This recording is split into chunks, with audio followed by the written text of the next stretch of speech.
good, everybody? Welcome to the first official episode of the Gurren Otaku Council Anime Podcast. I'm your host, McMillian. And I'm your other host, Ace. All right, and let's get into it straight from the beginning. Just so you know, spoiler warning. Spoilers are ahead for the anime season of 2021. Anime fall season, excuse me. And the anime fall season, we are going to be discussing Demon Slayer, 86, and Mushoku Tensei. From where they set off within this fall season. So I'm going to go ahead and let Ace introduce our first topic for discussion. All right, so for the first topic, we're going to be starting off with Demon Slayer. We're just going to go ahead and get this one right on out the way. And I guess before we start talking about it episodically, we want to just touch up on a little bit of, do we need this Mugen Train arc? Because as a few of you know, that before the Mugen Train, the reason why they even did the Mugen Train movie was because they said it was too short to adapt, so we're going to turn it into a movie, and then we're just going to come back with season 2. All right, cool. Mugen Train comes out, we watch it. It was a good movie, good watch. You know, they did their thing with it. Adaptation. Everybody's waiting for the announcement of season 2. It took forever. We finally got the announcement. Like, bet we got the announcement. Then here they come. Oh yeah, guess what? We're also adapting the Mugen Train arc. Excuse me? You're doing what? And we're only giving you 11 episodes for the Red Lamp District arc.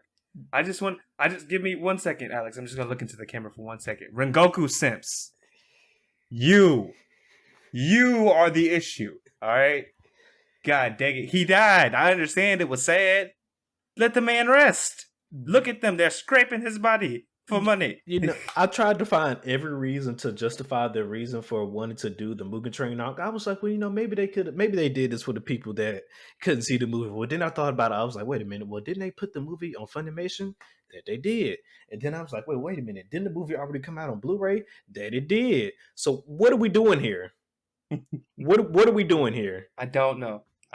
But they're giving us content to talk about. So we'll talk about it. I personally, I did enjoy, I'm not going to lie, I did enjoy this episode. The first episode of this Mugen Train arc was not bad. It gave you a little bit more characterization of Rengoku. That it did. But I argue that it was not necessary. No, it did not reveal anything extra about Rengoku. He has all the same flame breaths. He has all the same stuff. You learn everything the same about the Mugen Train, other than the fact that apparently at some point in time it was taken off the rails for them to investigate it. Other than that, though, no extra information added. He killed a demon. Oh wow, that's so interesting from a demon slayer. I don't understand, but as he said, yes, it was a very good, enjoyable first episode. It was nice to see him save the granny and the granddaughter, and even on the fact that the granddaughter was actually saved by his dad. I think he said like 20 years ago, something like that. Yeah, so that was also a nice little touch. He got to save some of the same people that his dad saved. Sad to say that in a way as well, because why are you in danger this much? But you know, I mean, it was 20 years ago. You can't blame it on the grand. Like she out here just wearing dresses that say "Come eat me, I'm demon food" or something. Like, I guess so. Yeah, I mean that was a nice touch. And then, you know, fight the demon. He did fight the little speed demon or whatever. I don't even know if the Slash. That was his name, the Slasher. I'm gonna tell you this right now. I'm not a big fan of filler. This is some filler. It was a nice. Sometimes it was nice filler. It was nice filler. It looked good. Again, favorite animation studio, Ufotable. Thank you. But I don't think this is needed, Joe. I guarantee you. Now, I'm me being a manga reader, so warning. When y'all see what y'all have delayed for the red light district arc, y'all gonna be upset. I guarantee it. Y'all are going to be upset. Also, for my non-manga readers, I'm gonna try and keep him in rein for this. Make sure he don't spoil too much. I got your back. I'm gonna try to keep him roped in. But I'm looking forward to see what else they might add for this arc. But for right now, it does not feel like it's giving. It's not. It feels like it's not gonna give me anything that I didn't get in the movie. Like I feel like just from that first episode alone, it's like, oh dang, I know everything I knew about Rengoku beforehand. Yeah. Other than that, he saved 2 people we didn't get to see before. Yeah, I mean, it was just episode 1 was just basically Rengoku getting the show off, basically just getting to see a little bit more of Rengoku. For all you Rengoku simps, as McMillian says. All the Rengoku Simps. I Just see get you. I see you with your red Hayoris and your goddamn dyed tips. I see you. I see you out just there. get to see him, just get to see him show off a little bit more. Other than that, episode one really wasn't too much, just get to see him show off. You get to It see was. him. The reason why he had all those bentos was because he got it from the granny and the granddaughter. He bought all of them from Oh them yes. Oh, because they had a excuse me. bento shop. How could I forget your guys' extremely important bento backstory? My bad. It's important enough. So yeah, that's how he got all the bentos. He got them from the granny and the granddaughter, and he saved the day. But that was about it. And then he got a mood change. But I mean, overall, I guess I'll give it a 7 overall. It was entertaining. I mean, I've already basically shat on this episode, so this is basically like a 5. It's a strong 5.5 to a 6 because, in my opinion, while it doesn't necessarily elevate the story anymore or anything like that, I will say this for you and Goku Sims: it does give you more time with a character that I know people fell in love with, Correct. and it doesn't do it in a terrible way. It's just, in my opinion, if you were going to do that, it would have been better to have shown me something I couldn't have got from the movie. And correct. I feel like everything we got in this episode, I got from the movie. Correct. Because wasn't there a Hashira meeting or something that they also didn't show? I kind of, somewhat, sort of. Like, if I remember correctly, it might have just been the fact that they may have discussed that the Mugen Train was dangerous somewhat. And then Rengoku decided to take it upon himself to go take care of it.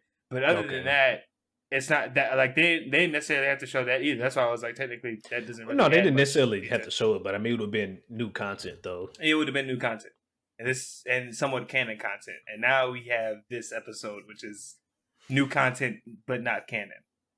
I mean, well, technically, it's canon. Well, I probably ain't even technically. I mean, I would assume it's canon because I mean, it's basically how he got onto the. I mean, I guess that is a good question. They might have wrote this in tandem with the actual author of the show, so it could be. It could be. Did they not show this part in the manga? So this was. Oh, yeah, so that's what I said. That's what I said. This is an anime. I think they did say this was an anime on the original episode in some of the announcements. Now that I'm thinking about it. But since I'm done, Rengoku Simps, you can stop angry contacting me. But to move forward, our next anime that we're going to be talking about is 86. And for 86, I'm going to just give a brief description for you guys who have not watched it, but please do watch it. This is a very interesting anime. You like the characters a lot, and the action and phrenetics. It has a lot of frenetic action and really nice heartfelt moments that you really don't get. But basically, it's a story about children fighting in a war known as the 86. Now, the 86 aren't really necessarily considered human by the government that they serve. They're considered drones. But the main character of this story, she's the only person actually taking her job seriously in terms of leading the 86 and treating them as humans. And it's basically the whole first season kind of focuses on her connection with them and the main fighter named Shin, and basically his whole story. So we're gonna go ahead and talk about what happens in the second core, and that we can't say that without getting a major spoiler. But I'm gonna just go ahead and say it.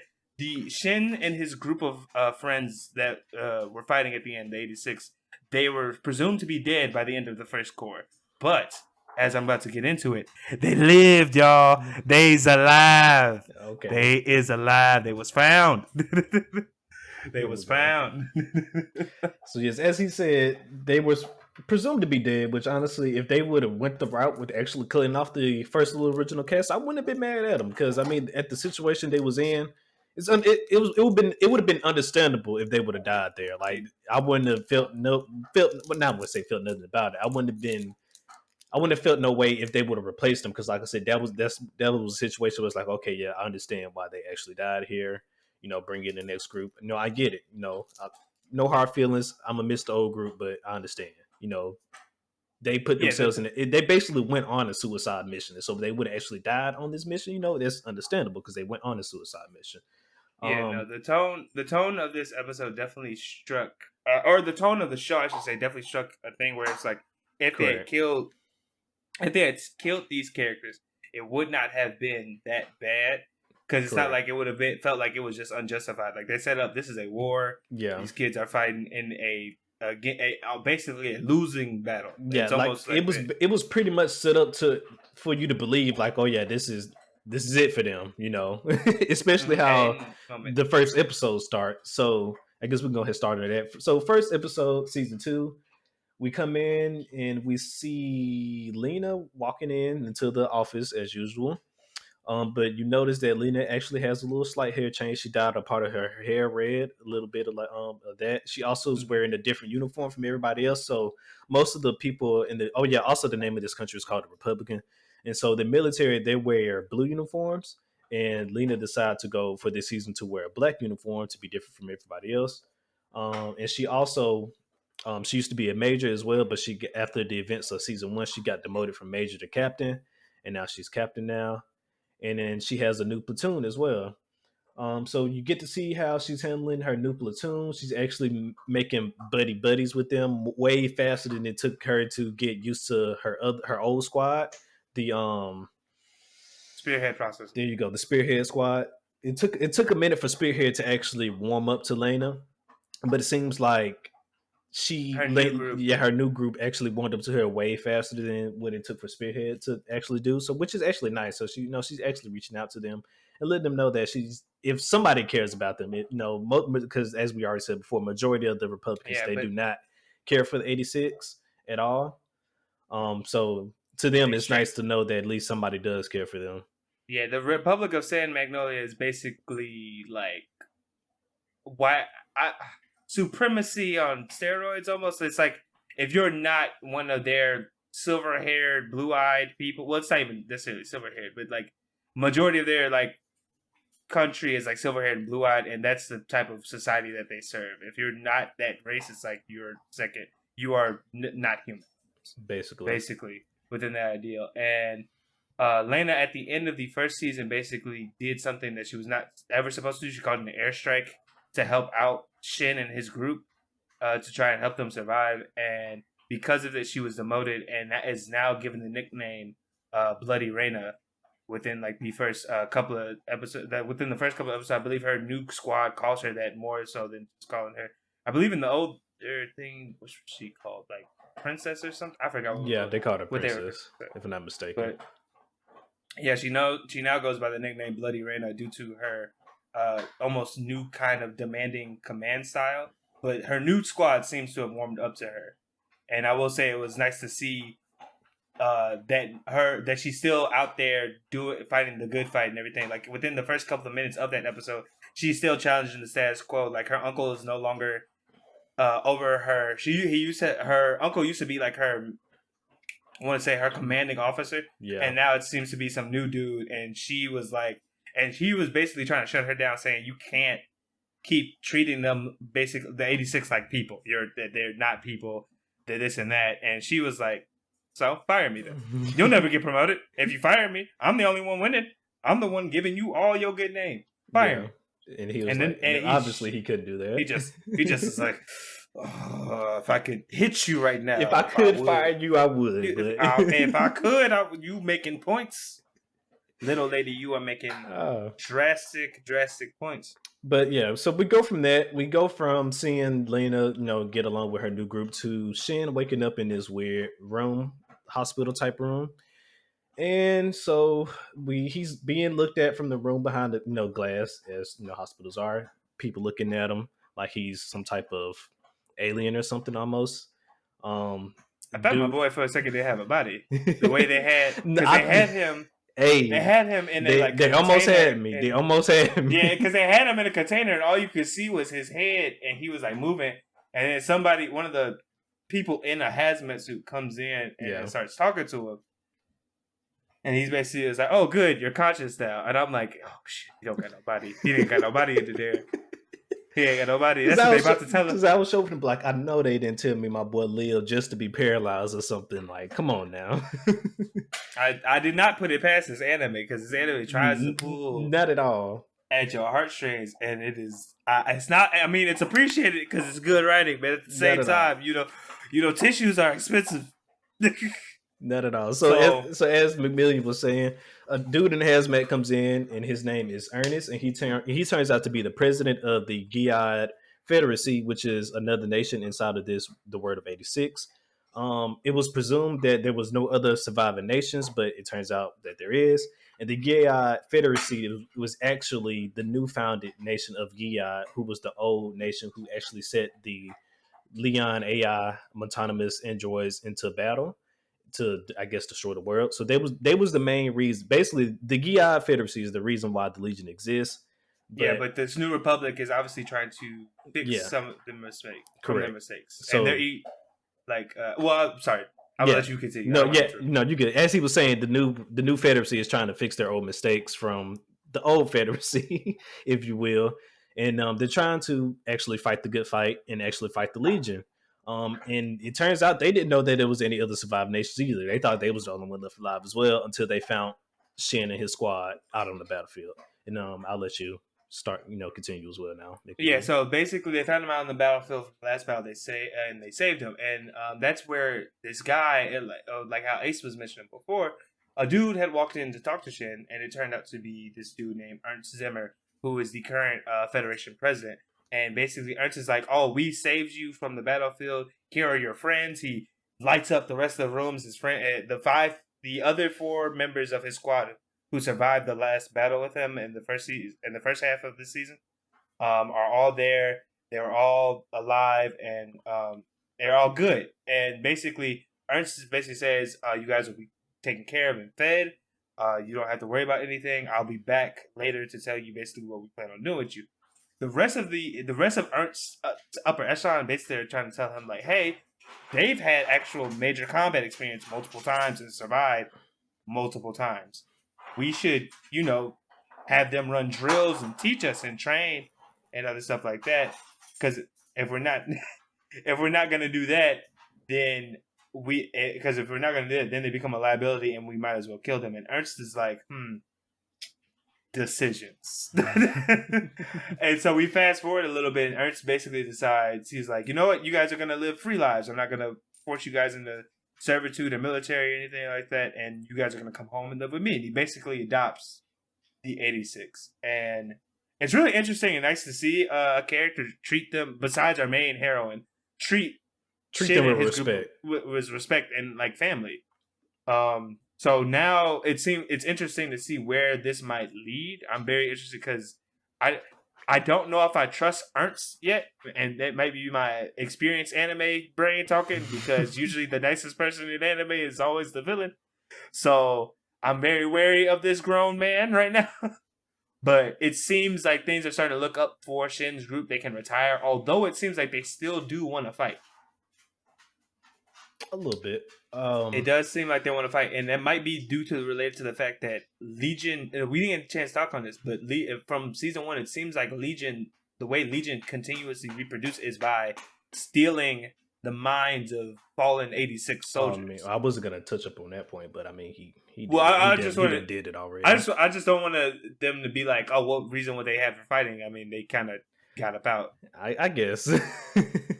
So I just to give you a point, like just to give that reference, they the reason they probably want to go back is because their friends might still be out there fighting, and they want to make sure that their souls get laid to rest properly. Correct. So yeah. Also, with that being on top of that, so as I said before, the Giai Federacy thought that they were the only surviving nation out there. They didn't realize that there was another surviving nation. So when they actually found the 86, surprisingly the 80, the military didn't keep it a secret. They actually told everybody that they found some refugees, the 86 refugees from the Republicans or whatever. And then you actually see some people from of the nation actually protesting this stuff, saying how we should go free the 86 and boohoo 86, boohoo 86, that we feel so sorry for the 86 and stuff like that, and Mm-hmm. just showing remorse, which I think was interesting. First of all, it was actually interesting that they didn't keep them a secret, which I thought was interesting at first. I thought they was going to keep them a secret and just like it be a military especially secret, but they did especially not. with the especially so that is true, because especially how they were talking about that they might kill them at the Yeah, beginning. It was interesting to see that they weren't. But now that you bring it up, now I'm thinking about it, that could have been Ernst's ploy. He could have told people to tell them so that he wouldn't have to kill them. yeah. But then again, I don't know if I trust Ernst. It's weird, man. Like I'm like you are a kind father figure looking right now, but also I've been betrayed by kind father figures in other animes, so I'm we teetering in that line. Yeah. So yeah, now the whole nations knows about the Feder scene. They actually want to do something about it, but before they can even do something about it, they gotta do something about the Legion first, because the Legion out here, they killing everybody. They don't care who you is. They killing Yeah. everybody. Yeah. No. It was definitely this episode of A6 was definitely really good though. Like basically just finding out that our old heroes were alive, seeing what what Lena was getting up to, with her job, because I knew there wasn't just gonna be some cut and dry. Like she was able to continue based off what she did last season. So it's nice to see that her repercussions happened, but she's still out here exactly the same person.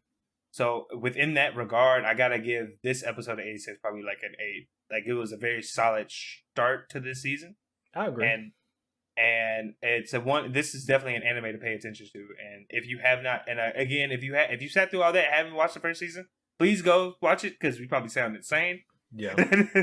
But also because this is just a really good anime Yeah. in general. I would have to give it 8 as well, and I also just for the fact that they actually went the route of there being another nation out there instead of them actually just going a route where they replaced the spearhead squadron with a new squad, and they just keep continue fighting the Legion And out. the new squad actually looks interesting because we Yeah, didn't get to touch on it that much, but then her new squad is led by a female commander, which I think is cool because in a lot of stories you don't get to see female military operatives, especially ones in positions of leadership.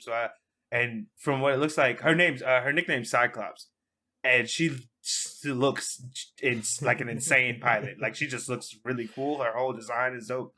Like yeah, I can't wait to see more of what the New Republic and what they're gonna do with the old what Lena's gonna do in her old position. correct, It's going to be a very interesting duality. I feel like that's what really sets it off.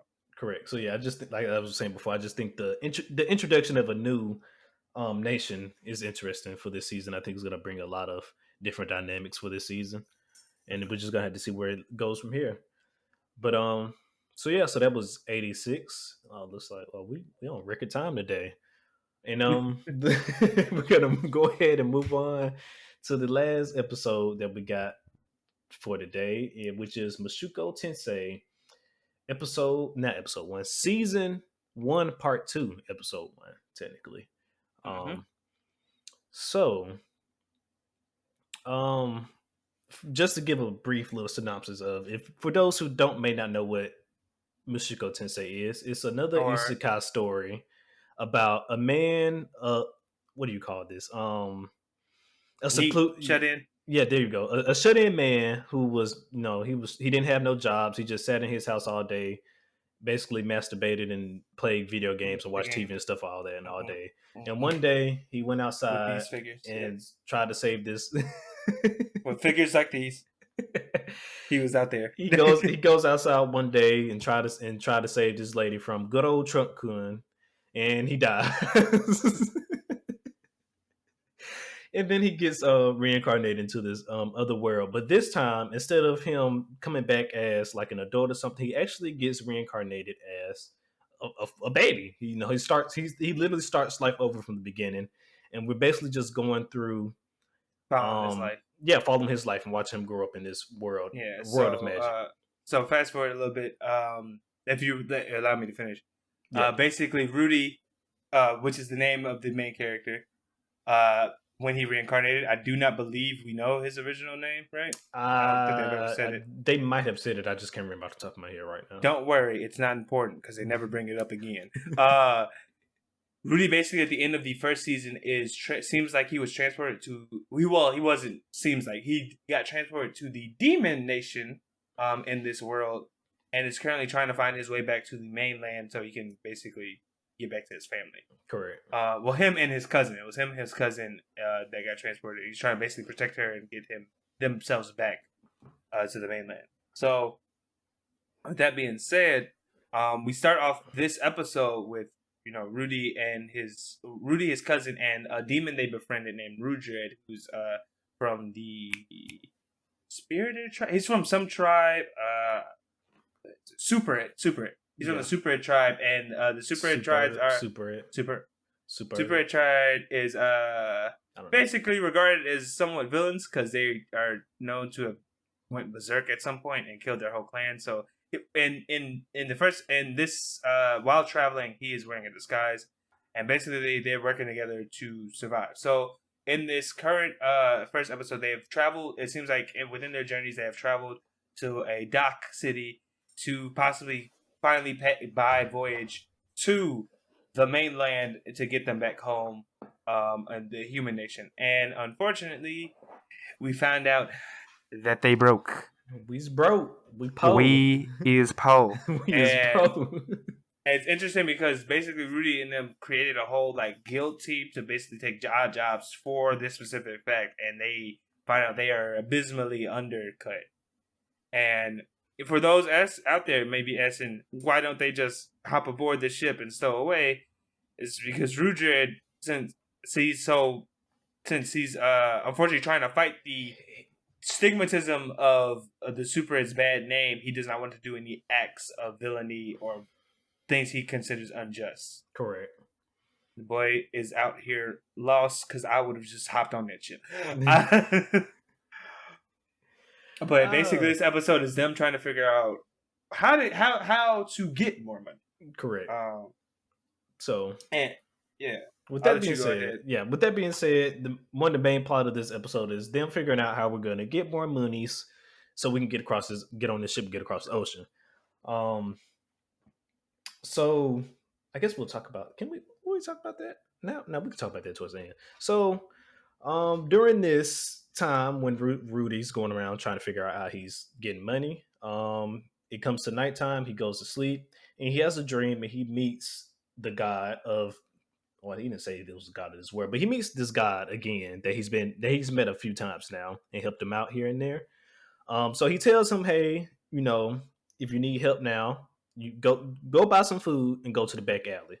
What back alley? I don't know how he was just going to know just what back alley to find. Because he just told this man to go to the back alley. He just sure told him back alley there, and it's very obvious they're in a city. I don't know what magical GPS Rudy just has to find whatever back alley this guy was talking about, but he does it. So yeah, but of course Rudy's like, well, last time I did, I listened to what you said, even though it did kind of work out, I'm still don't know if I should listen to you now. But of course, Rudy being Rudy, he doesn't have any other thing to do right now with him being broke. So he's like, you know what, might as well just go see what he's talking about. So next day comes, he goes buy the food, he goes magically find the alley somehow, and he runs into this girl. The girl who is this girl, you might ask? Well, her name is Karishika, and she's apparently the reincarnation of the demon empress. Apparently. And immediately upon getting my boy, after Rudy decides to give her some food, thinking this poor child is starving. I mean, other things happen. We're not going to get into that because it's a little creepy. But she's like, I can grant you a wish. And he's like, he starts asking for random stuff, very perverted things. And it leads up to him saying, well, what can I get from you? And she's like, I can give you a demon eye. A demon eye, you say? Yes, a demon eye. And she immediately just plucks her stuff and jams it in his face. And now Rudy has an eye of clairvoyance. And this is what brings me to my first topic. They making this man OP because he already is a prodigy at wizardry, and now he can see the future.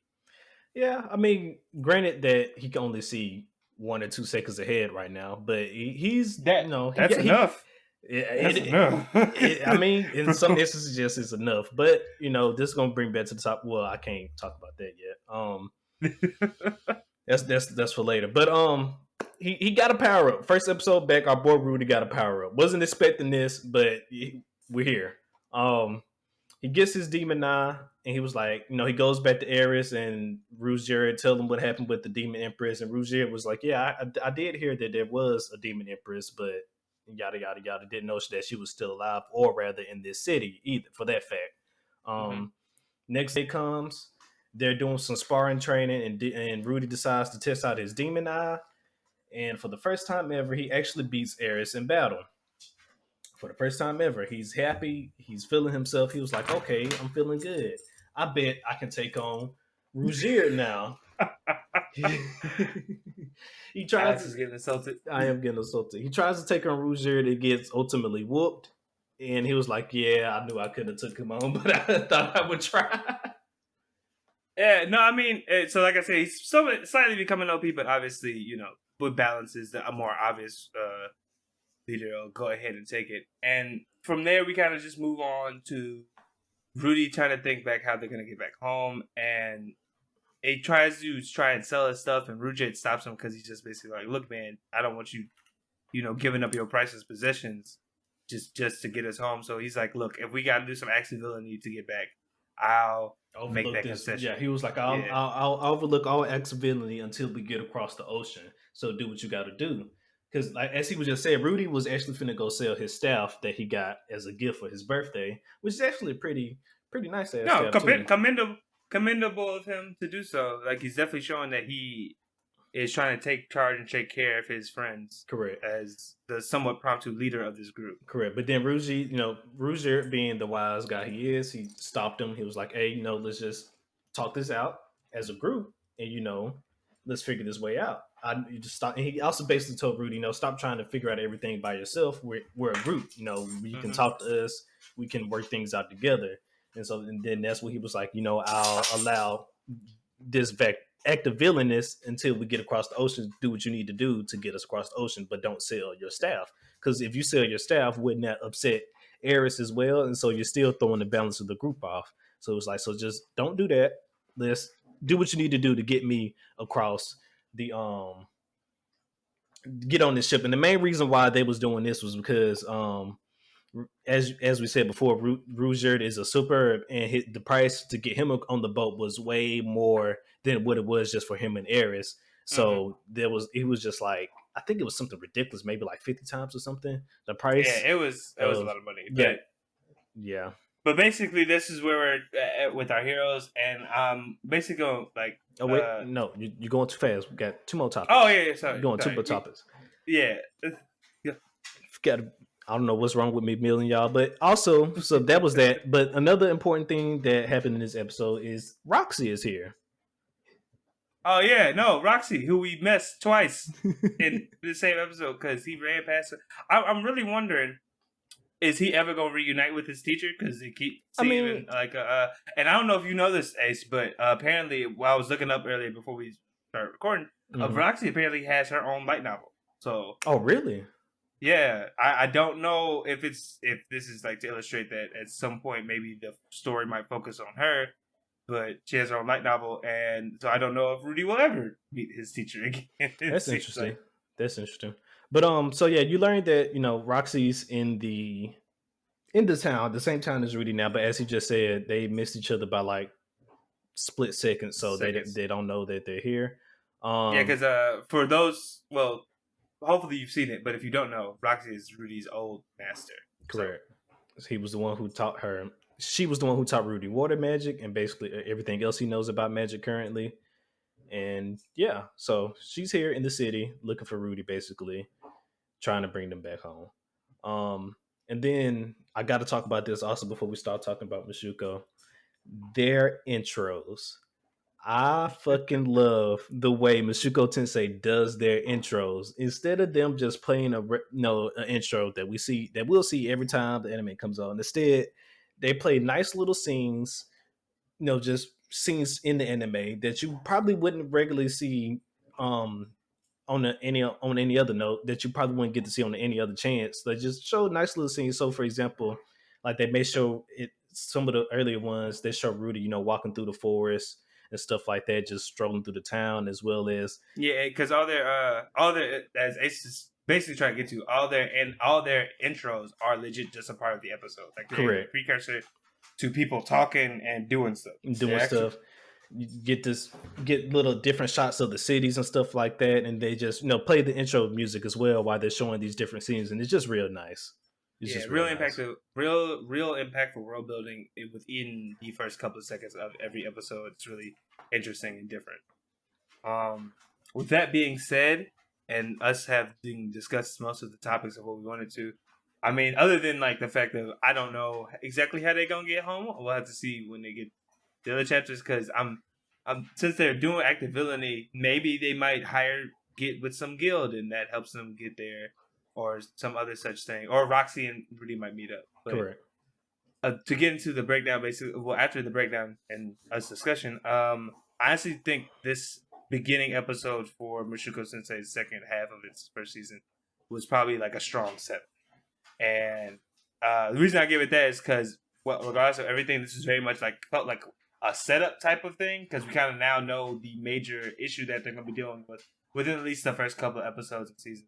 And what we saw was interesting. I won't say it was like anything majorly huge yet, but this is definitely feels like a precursor to more stuff happening. And if you're a fan of Mushoku, it obviously seems like their world building. That if you're the world building is very nice. It's slow and methodical, but it feels good, and you always feel like you're getting as much information at the time the same as Rudy, and the world's growing with you as much as Rudy is growing with you. Yep, So yep, yep. I feel like I can't wait to see more. But this was a very nice start. Correct. As he was saying, I love Mushoku Tensei. Is when this Isekai first got announced, I didn't know nothing about it. I was like, it seems good. Might as well give it a chance. Because me, I love magic animes, so I was like, I'll give it a chance. This is about magic. Watched it, fell in love with it. It does have its cringy, perverted moments here and now and then, but if you can get past those, it is a decent, not necessarily, not even decent. It's a good anime if you get past some of the very little peculiar perverted scenes here and there. Um, but if you can get past that, you will enjoy this anime. Um, and I will also probably give it a 7 or 8, something like that for this first episode. Probably just a 7 though, because it didn't too much happen in this episode. Like I said, it was more of just a even Precursor, precursor. definitely a Even precursor. though this wasn't like a season starter, it's just season 1 part 2. It still felt like a more of that season starter episode. So yeah, Yeah, strong start though. It was a very strong start. it was.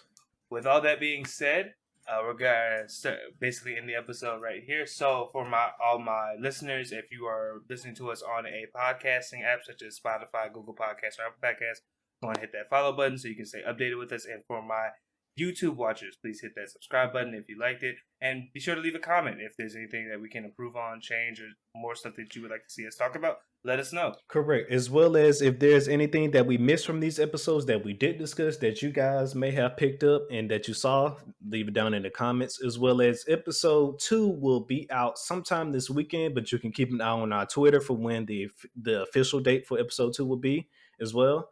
And so, with that being said, the council is now adjourned and we are out. Peace, y'all. Peace.